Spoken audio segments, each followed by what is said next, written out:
Beach tênis é mais que esporte, é Show BT. Estamos apresentando Pod Break no Show BT. Fala galera, voltamos aqui hoje, Show BT, o palco do beach tênis com essa grande figura, eu diria a figura talvez mais emblemática do beach tênis mundial. E cara, a gente aqui no intervalo falando, falou o corte, a gente falando, cara, vários minutos, várias respostas e bate-papos, eu fiquei arrepiado, ele falou, porra, também parece que eu fui sair daqui por alguns minutos, é um negócio sensacional. Ele falando, cara, nem lembrava direito da época que eu jogava e era o vampiro, passava mal no intervalo. Fala pra gente, Calbucci, antes do intervalo a gente falou do quão antagônico, quão diferente a gente falar que talvez o momento mais difícil da humanidade, sem considerar guerras, os últimos 50, 100 anos, que foi a pandemia, foi o Covid. E a gente falou, poxa, mas pro beach tênis foi uma benção. Por quê? Eu naquela época, quando a gente também ficava trancado falando só de live, de histórias, que também foi importante, falava, o único vírus positivo que tem nesse momento foi o vírus do beach tênis, né? Isso acho que faz parte, na real, da vida, né? Todas as situações, especialmente as mais extremas, têm sempre dois lados. E no caso específico aqui do Brasil, a pandemia ajudou o beach tênis porque as pessoas trancadas, fechadas, precisavam de oxigênio.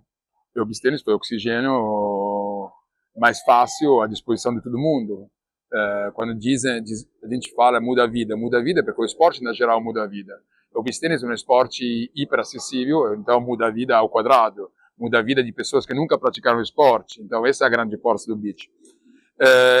Quando eu fui pesquisar um pouquinho sobre essa história, até conversando com o dono da Let's Play, que ele me deu alguns números importantes, que provavelmente é o maior portal de beach tênis do mundo. Ele me contou crescimentos exponenciais, que agora não quero falar número de cor, porque poderia falar besteiras, mas estamos na ordem que passou de 19 mil a 200 mil. Ano passado tinha 414 mil usuários, tinha 414 mil pessoas que participaram uma vez a um torneio de beach tênis, porque na Let's Play você não entra, tipo, assim, entra se você participa a um torneio, mesmo que seja o torneio meu, teu, do nosso aniversário. Isso estou te falando ano passado, 414 mil pessoas. Então ele me contou que durante a pandemia teve esse boom absurdo, e provavelmente teve um buraquinho na legislação, e parece que naquela época você podia fazer algum tipo de esporte, ar livre, mas não podia servir bebida. Só que o beach tênis não entrava dentro disso, as arenas de beach tênis dava para fazer esporte e bebida. Então esse foi o boom para que todo mundo em São Paulo, especialmente, começaram a montar a quadra de beach tênis, arena de beach tênis, mas que era mais arena de beber e tocar música. Aí foi. Depois, o problema do beach tênis, como de todas as coisas bonitas, é só fazê-las conhecer ao mundo, né? Nosso grande problema era como podemos levar o beach tênis para mais pessoas. Se a gente para pensar sinceramente, quantas pessoas foram picadas pelo beach tênis e pararam? O beach tênis não é na moda, a gente sabia disso. Porque tem outros esportes que são bacanas, outras coisas que são bacanas. Agora eu gosto de sommelier, depois de 4 anos vou passar para o char, sei lá. Mas o beach tênis, quantas pessoas também da velha guarda que nós conhecemos, que agora temos 70, 80 anos, continuam jogando beach tênis? Ninguém parou. Eu não conheço pessoas que jogam beach tênis e param, a menos que não seja por causas maiores, de, sei lá, mudar, ou doenças. Então, era só isso. E a pandemia nos deixou, pelo menos, esse legado saudável. Esse acho que é o grande paradoxo, não? Porque o beach tênis é saudável. Então, chegou com todas essas doenças, essas tristezas, essas complicações, mas deixou esse estilo de vida bacana que salvou muitas pessoas, está salvando muitas pessoas. A gente entra só no lado físico, mas acho que o beach tênis tem um lado psicológico gigantesco, né? De pessoas meio deprimidas, ou de casais que se reencontram, ou de casais que se desfazem, mas que depois encontram outros, entendeu? De socialização, de confraternização. Isso só o Brasil que faz isso. Não? de novo me arrepio, perché in Italia a gente tinha beach tênis, e tinha um beach tênis que em algumas regiões chegamos ao mesmo nível do beach tênis do Brasil, era febre na nossa região, era 150 mil pessoas jogando, mas cara, eu nunca parei depois de um jogo para comer um churrasco. Aqui vocês criaram, esse quando eu falei uma vez sobre o modelo Ipanema 500, era aquele modelo que não termina na quadra. O Brasil criou o modelo beach tênis que não termina na quadra. Se lembra? Nós jogávamos e depois subíamos. Óbvio, uma condição privilegiada. Mas depois todo mundo reproduziu dentro das próprias condições. Esse acho que é o beach tênis que venceu. Esse é o beach tênis que é não só dentro da quadra. E vocês conseguiram fazer isso. Isso tem a ver com muito mais que só o clima ou calor. Vocês são um povo social. A Europa, de repente, é um povo mais individualizado. Então, acho que isso foi o que aconteceu lá na pandemia. Cara, que legal. Eu tô aqui, é interessante, né, escutar, porque você consegue ligar coisas da história do beach tênis com a realidade do brasileiro, a cultura do brasileiro, e realmente faz a gente perceber como e o porquê que poucas pessoas param de jogar beach tênis.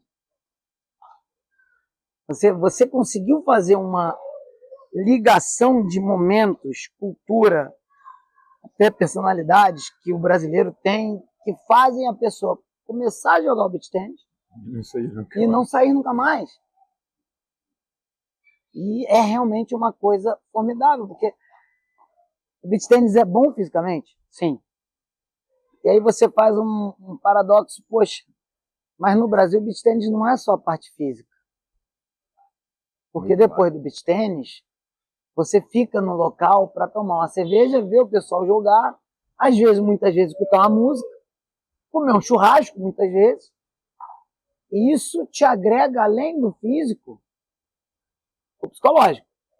Poxa, eu não estou indo para casa agora, joguei meu beach tênis, mas agora eu vou para casa ficar sozinho, assistir um filme e ficar sozinho. Não, eu vou ficar aqui, vou conhecer pessoas, vou curtir arrepio, cara, porque realmente você consegue fazer ligações que nem eu tinha pensado. Mas você consegue fazer essas ligações por um motivo. Você tem um background de uma pessoa estudiosa, você foi mestre, você tem... E aí, eu não tenho como não fazer esse link. Quando a gente vê os nossos meninos hoje sonhando em ser jogadores profissionais de beach tennis, muitas vezes a gente vê famílias falando assim, ele tem que optar. E eu não tenho como deixar isso para frente, porque você fez esse link que me deixa muito preocupado. É o futuro da nossa juventude no beach tennis, que na minha opinião vive uma utopia.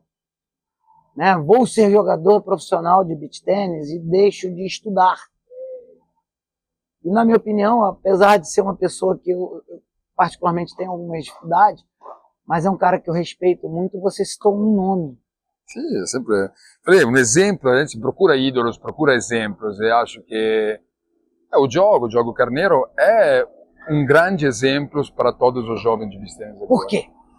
Porque foi um dos melhores do beach tennis e foi um dos melhores na vida. E continua fazendo as duas coisas ao máximo nível possível, formatura, carreira no mercado financeiro, ao mesmo tempo jogando beach tennis. Então não tem que escolher entre os dois, mas dá para fazer os dois ao máximo nível. Nesse momento eu acho que essa é a única escolha que tem que fazer, os dois.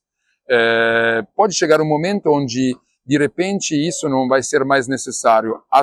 De todas formas, eu acho que sempre vai ser necessário, porque se você para ver os grandes ídolos do esporte americano, é baseado sobre isso, construir cabeças. A diferença de escutar um jogador de basquete e um jogador de futebol é enorme. E a capacidade que tem depois esses atletas, depois da carreira, que per quanto seja a carreira do esporte, sempre vai ser uma carreira curta, de liderar com tudo, de construir um plano B, uma segunda vida. Então isso vai sempre, mesmo girando mais grana, não significa que você pode abdicar. Mas nesse momento a escolha única, acho que é a coisa mais interessante provavelmente para quem está nos escutando de todas essas conversas foi justamente isso, pegar o jogo como uma referência maravilhosa. Nós que fomos formadores também de professores, isso, pessoas de referência. Eu também recebi muitas mensagens de New Generation. Meu filho quer fazer, meu filho. Tem que fazer os dois, e dá para fazer os dois. Sim. Nós temos um exemplo positivo, temos que começar a contar os exemplos positivos que tem nessa nossa cidade. Se nossos telejornais contassem as coisas positivas que tem de pessoas que fazem associações, que fazem quentinha, ao invés de que só acidente, seria muito melhor. Então, no beach tennis tem, jogo, infelizmente é uma exceção, tem outras meninas, agora aquela espanhola maravilhosa, Adriana, uma das melhores jogadoras no momento, a Canhotinha, que fez final. Sim, eu não conheço pessoalmente, mas já vi jogando. Focada na formação, na faculdade, então tem. Esse eu que acho que o beach tennis de agora tem que seguir esses caminhos, dá para fazer os dois. Sensacional. Você fez, porque você não é. Não. Se você escutasse ele falar inglês, você acha que ele é um americano brasileirizado, não é brasileiro americanizado. Eu tive algumas sortes na vida. Hoje eu vivo uma realidade porque eu tive uma capacidade, uma sorte de conseguir estudar através do esporte, o esporte pagar o meu estudo, mas quando no intervalo, isso aqui foi papo de intervalo e acaba até mudando um pouquinho o nosso norte, né, da conversa, porque conversando com você, eu voltei muito tempo atrás, eu fui convidado para dar uma palestra num simpósio. E para mim o tópico da palestra foi muito difícil, que era falar do beach tennis profissional. Uhum. Só que eu falei, cara, não existia beach tennis profissional naquele momento. Uhum. Porque o que é ser profissional de alguma coisa? Você trabalhar e aquela coisa te dá o teu sustento e possivelmente te preparar para uma aposentadoria. Isso foi há 4 ou 5 anos atrás. Naquela época vivia-se uma utopia. O cara é jogador profissional de beach tennis, mas peraí, não. Ele é um professor de beach tênis que nas horas vagas joga beach tênis, mas ele ganha a vida com o quê? Com aula. E no intervalo aqui, a gente conversando, você me falou uma coisa que ficou na cabeça. Alguns nomes que hoje são nomes famosos, não são os mais famosos, mas que ainda vivem uma realidade financeira como jogadores profissionais muito apertada. Isso chamou a atenção. E aí você citou o Diogo Carneiro, que é um cara que eu conheço, é um cara aqui do Rio, que realmente ele não teve que optar, ele escolheu os dois. E você que é pai, você que é mãe, você que está assistindo isso aqui, cara, o teu filho não pode abdicar do estudo. Porque primeiro, existem lesões. Teu filho com 18 anos está na flor da idade, mas pode ter uma lesão. E o Diogo é um exemplo disso também. Teve também lesão, é verdade. Teve uma lesão que atrapalhou a carreira dele como jogador. E aí você citou o Diogo, eu falei, cara, mas é verdade, eu não sabia. E olha, eu vivo o beach tennis. Eu não sabia que a realidade dos jogadores profissionais, sim. Tirando ali 3 ou 4 super afortunados, que são os melhores do mundo, que ganham quase tudo. Mas que também é muito relativo, também, mesmo aquele nível não é o que se imagina. Mas eu te digo até agora para falar sobre o jogo nesse caso. Me falaram uma vez, você reconhece talento, eu falei, não é o meu objetivo, mas é óbvio que para quem joga é mais fácil. Tem a história da Marquezine, quando eu tinha 11 anos, numa clínica que vi essa menina também, sempre Maringá, tinha o Gijo também. Eu me lembro de Mola também, que era em dezembro 2019, 2020, jogando um torneio em Camboriú, e tinha outros meninos mais famosinhos, que agora não é legal falar o nome dos outros, mas eu joguei contra o Mola, e acho que era branco até. Eu saí de lá e perguntei, mas que é? Sim, vocês falam todos esses aqui, desse outro. Quem são esses aqui? Mas que é esse menino aqui? Que é esse menino? E me fala, tanto que nós convidamos para o follow, porque também o Dani tem uma história bacana de resiliência, superação, tudo. E depois teve a pandemia, etc, etc. Mas o jogo, admito, que eu me lembre, o meu único grande erro, porque quando eu vinha para cá me falavam, o que você acha desse menino? Eu falei, canela grossa, não, sim, mas não tem como. Se lembra que ele levou esporte, jogou nas vezes com 20, tipo... Só que ele tinha uma coisa que eu não conhecia, que é essa, mas não é nem resiliência, essa persistência, essa constância, essa determinação, que se você não conhece a pessoa, não vê, tem uma determinação que é de número 1, entendeu? O olho. Sim, orgulho, olhar. Não, olhar.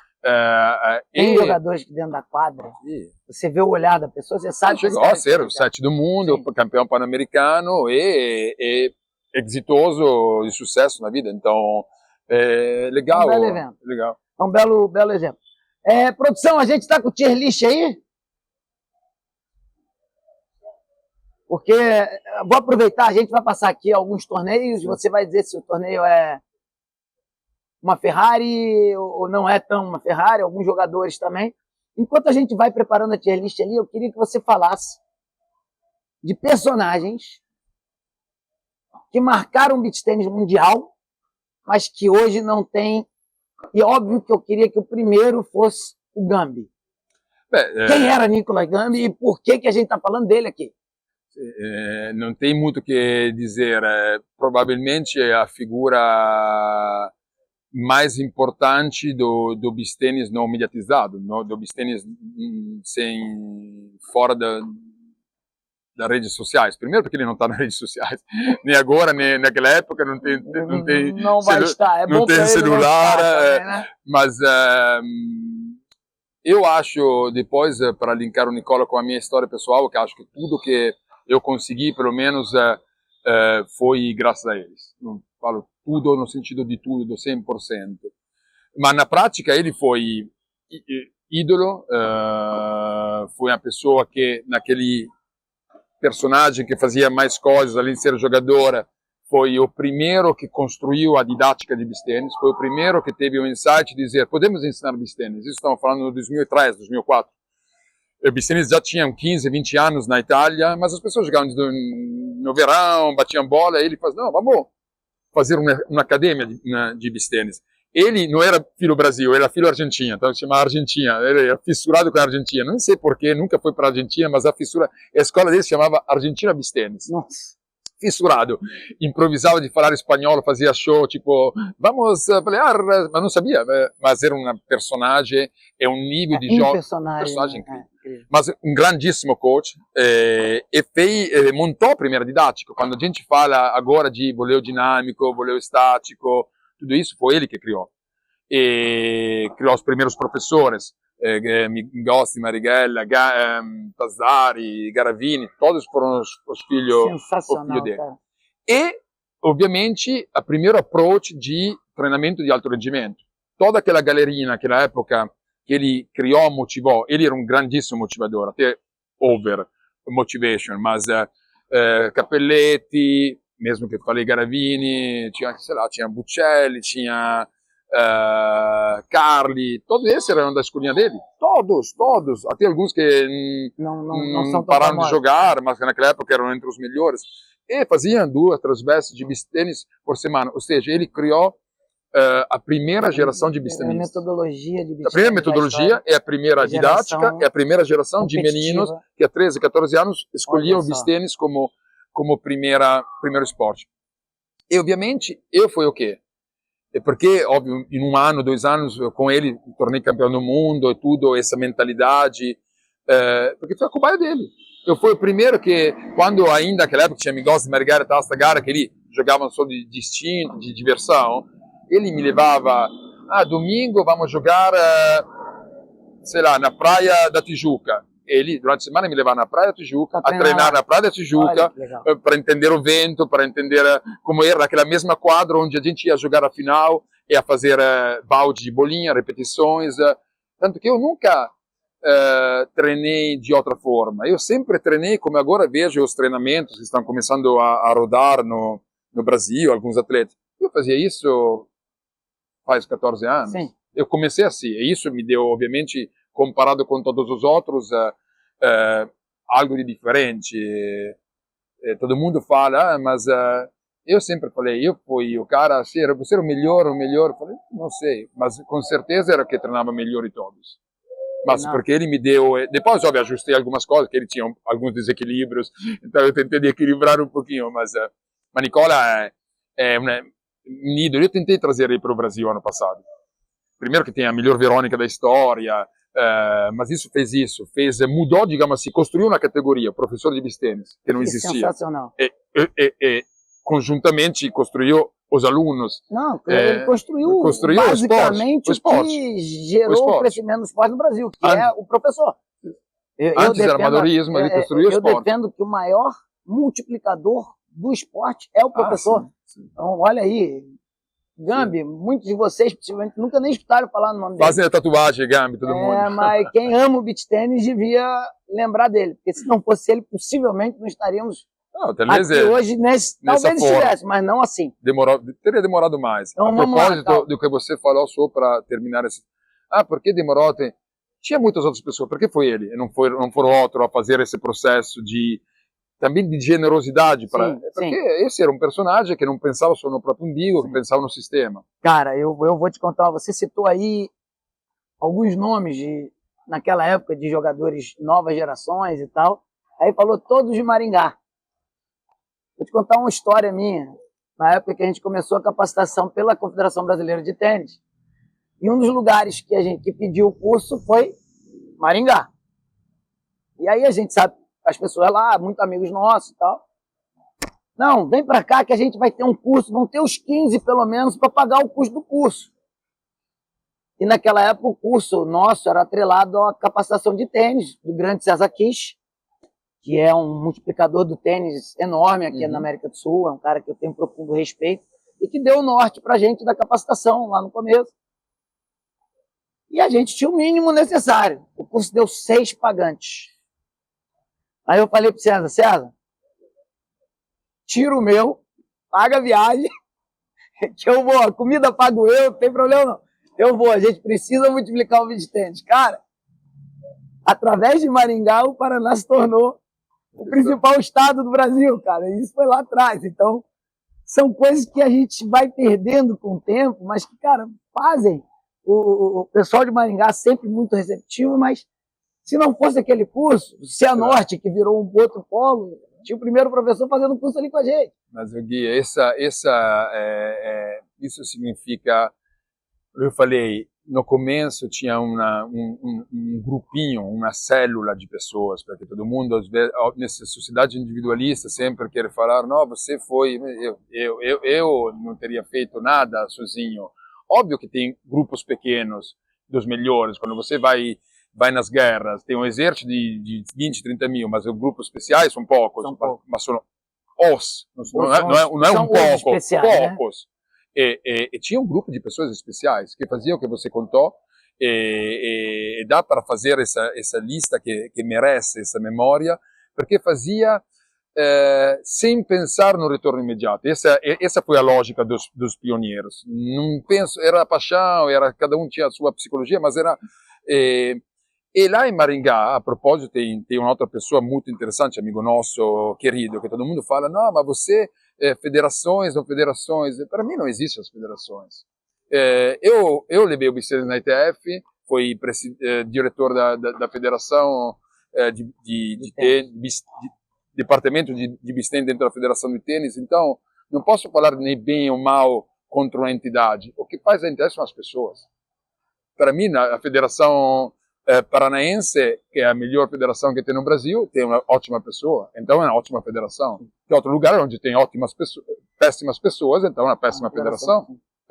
Rubinho fez um trabalho excepcional, porque também é um cara de confraternização. Então, ele, às vezes, ia em lugares sem nem ter o retorno, mas só para comer um churrasco, tomar uma cerveja, levar o beach tennis. Eu sou testemunho disso. Eu, com o Rubinho, rodei o Paraná inteiro. Ele ficava me esperando fora, tomando a cervejinha dele, eu dando 6 horas de clínica, e no dia seguinte ia no outro lugar, ele tomava a cervejinha dele, e não tinha retorno financeiro, não tinha, não é que tinha pouco, não tinha. E depois, óbvio, coincidência, por exemplo, o Gigi, a menina, aí a roda começa. Depois você cria 2 ídolos jovens que vão chamar mais outros, como foi o caso de Cesena, lá na Itália, onde tinha o Capelletti, óbvio que o Capelletti, depois os coleguinhas de sala, de escola. Então, tudo é um círculo virtuoso, mas deve começar assim, deve começar sem interação, senão não começa. Não começa, com loucura, com... Sensacional. Vamos aqui, eu sei que você tem hora, mas já vou deixar aqui, já conversei com a produção aqui, nosso grande João Nunan e sua equipe maravilhosa. A gente vai ter um segundo capítulo aqui, e aí a gente vai falar um pouquinho mais do beach tênis brasileiro, um pouquinho mais do beach tênis no Brasil. Beach tênis é mais que esporte, é Show BT. Estamos apresentando Pod Break no Show BT.